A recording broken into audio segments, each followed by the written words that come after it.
O senhor deve saber que o Brasil descobriu há alguns anos uma jazida de petróleo a 7.000 metros de profundidade, abaixo da camada de sal, que pode nos transformar numa potência petroleira internacional. E o pré-sal, o óleo tirado do pré-sal, mesmo que um barril de petróleo caia a $8, o pré-sal ainda é economicamente viável. Qual o interesse que os Estados Unidos, o que houve, que se pode provar da interferência norte-americana, sobretudo da participação de Michel Temer nessa espionagem sobre o pré-sal no Brasil? We have published a number of documents about the pre-salt oil finds off the coast of Brazil. The deposits are viewed to be something like 4 times the Brazilian existing deposits, so they're extremely significant. It's quite expensive to get down to the ocean, through the salt, to the rock, to get them. But once you get them, the oil doesn't need much refinery, there's not much sulfur in it. So it's quite profitable from that point on.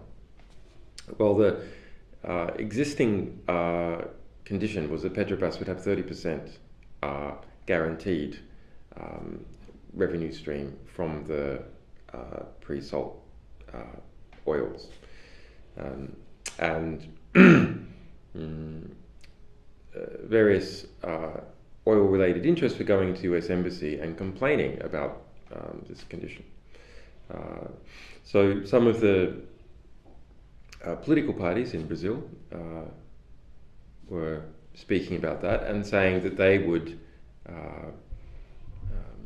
prefer that Chevron and Exxon Mobil have access with no exclusivity, even at 30% for Petrobras.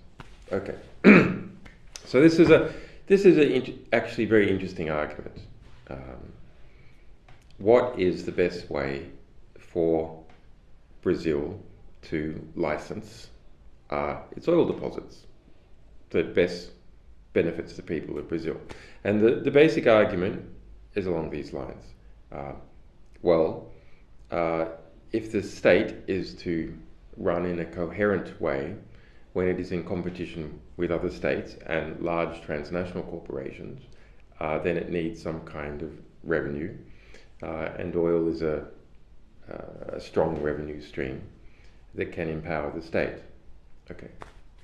And on the other side of the equation, there's the argument, but if there's one company that, even if it's owned by the state, that has preferential access, then it will get lazy, and it won't be very good at drilling oil because it will have no competition. Okay, so these are the basic arguments. Also along here, that if there's too much competition in drilling the oil, then the price will come down too much, and the state won't get as much in terms of licensing fees. So if you look at the cable that we published from December 2009, and there has been some reportage on it already, but I think not the most interesting part. To my mind, the most interesting part is an admission that the most profit to the government would come if Petrobras had 30% rights. So that is an admission. And does the US Embassy claim that the most profit to the Brazilian state would occur if Petrobras had this 30%? Okay. Because Chevron and the other big US oil companies would say, if Petrobras gets 30%, it's not worth it to us. Okay, it's not worth for us to actually do the drilling. We could just be involved in the financing. Okay. But Gazprom and the Chinese oil company, Sino Oil, they would be able to outbid Chevron and Exxon. They would give more money because they can take less profit. Why? Because the Chinese just want the oil. They actually don't care about the profit. They can break even. And so they are willing to give Brazil more money. And therefore, the Chinese, under such arrangement, and other state-based oil companies will always be able to outbid Exxon, which has $269 billion a year revenue. So it's still a very big company. So I think it's very interesting about this question as to Petrobras really is a question about what type of state Brazil wants. Does it want a strong state, or does it want a very weak state that has major foreign oil companies and transnationals taking control of the central resource? You can perhaps look at another way, which I don't think anyone has looked at in Brazil, which is, what are the strong Brazilian state institutions? What is the strongest? I think it's the military and Petrobras. I think these are very strong state institutions in Brazil, and I think in comparison, all the other state institutions are weak. So if you marginalize Petrobras, you are relatively empowering the military as a center of gravity of state organization. So I think that could be a problem. Of course, there's two reasons why this has been done in relation to the pre-salts. Number one is domestic politics. It is that Petrobras is considered to be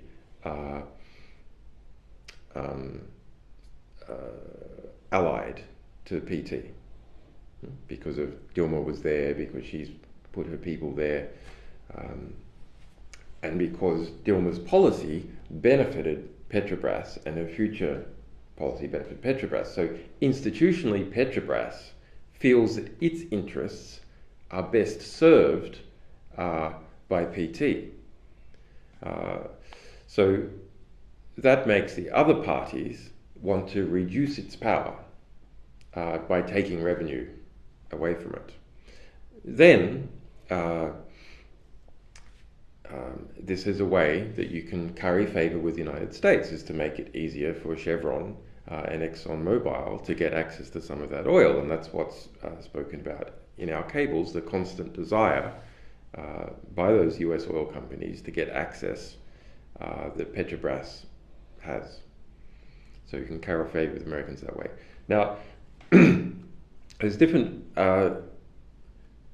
philosophical traditions on how you run a state. Okay. So what about state capitalism? Because that's what Petrobras is. It's state capitalism,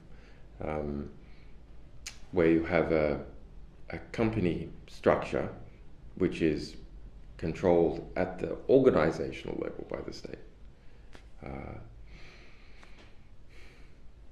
What's the difference between that type of control and the control that comes from laws and deals? You have to give us a certain percent in order to have this extraction right. You're not allowed to act in a certain way, or your company gets fined, or your people get prosecuted. These are all elements of control. And so what has broadly happened since the early 80s, probably since the early 70s in the developed countries, probably since the mid-80s in developing countries, is that there's been a shift to how you regulate institutions. But that only works if the system of regulation is uncorruptible and the system of legislation is uncorruptible. Then it doesn't matter who controls the institution, you control the laws. But that only works if you can enforce the laws and detect when the laws have been broken. And we know in the oil sector there is so much money that becomes impossible. Already we have a very corrupt Brazilian parliament, with a number of hundreds of Brazilian parliamentarians having been investigated for one form of corruption or another. So if you permit Chevron or Exxon or Gazprom or Sino Oil to earn billions of dollars from Brazil, why not take 10 million and give this as a bribe? This is nothing when tens of billions of dollars are at stake. So this is a very interesting question about how you regulate very wealthy organizations in your society, like oil companies, and what do you want the dominant features of the state to be? Do you want to balance the military maybe with oil? Is there another way to balance it? O senhor acredita que o assédio dos Estados Unidos à Venezuela, que já dura 15 anos, teria as mesmas razões por trás disso? Estaria a questão do petróleo? At least some of the pressure in Venezuela comes from the interests of US oil companies. And if you look overall at the US State Department's activities, and we can look overall because we publish so many cables, something like 1 in 10 cables is about oil. Now Rex Tillerson, who is the CEO of ExxonMobil, has been appointed by Trump to be the Secretary of State coming in. And you see lots of Democrats in the United States going, oh no, this is terrible, there's an oil man now head, this is this crony, corrupt multinationals taking over the government. But it was always like that. Now it's just naked when you see someone like Rex Tillerson, CEO of Exxon. What do I mean by that? Well, we can see it from the cables. The State Department is constantly engaged in trying to get good deals, to manipulate on behalf of Chevron and Exxon. Under the Obama administration, who was the number one visitor to the White House? A lobbyist for Google. Okay, number one. Who was the number 2 visitor to the White House? Visits about once a week on average. A lobbyist for Exxon. So the US government has always represented the most organized forces in the society, the most wealthy organized forces, and so those are the major companies, and traditionally that's been oil companies or companies like Lockheed Martin, and now we're moving into a situation where it's companies like Google and Facebook as well. Voltando à questão do Brasil, do Michel Temer, a página dele no Wikileaks, ele se dirige algumas vezes a alguma pessoa que não se pode identificar. Era uma conversa privada com um oficial norte-americano? Quantas vezes isso aconteceu e o que isso sugere? Michel Temer had private meetings at the US Embassy to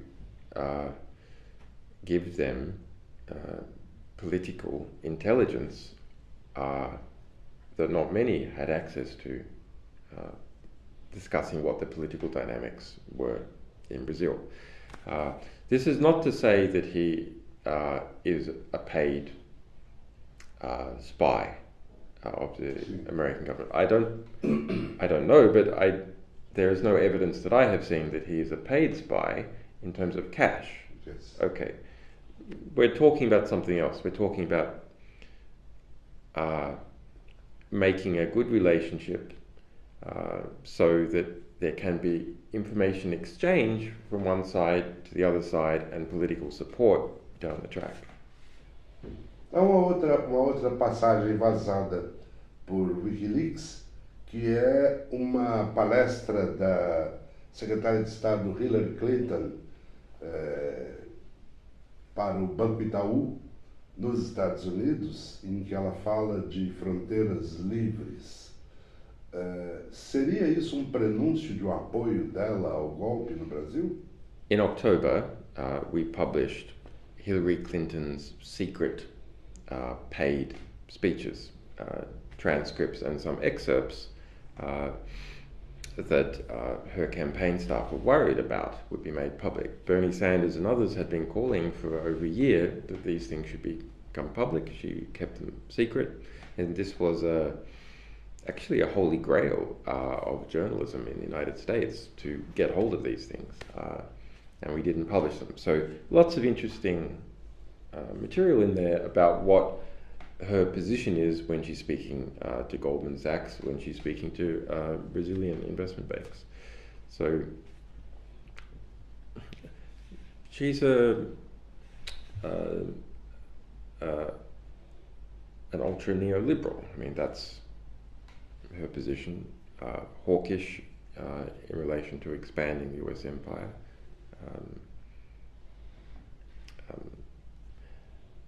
Hungry to cement neoliberalism and big new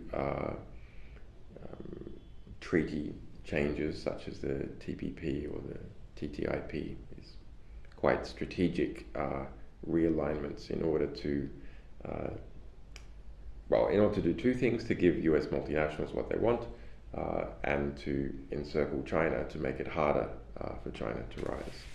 So I don't know what her statements are reflecting directly on Petrobras. She was speaking about energy, though.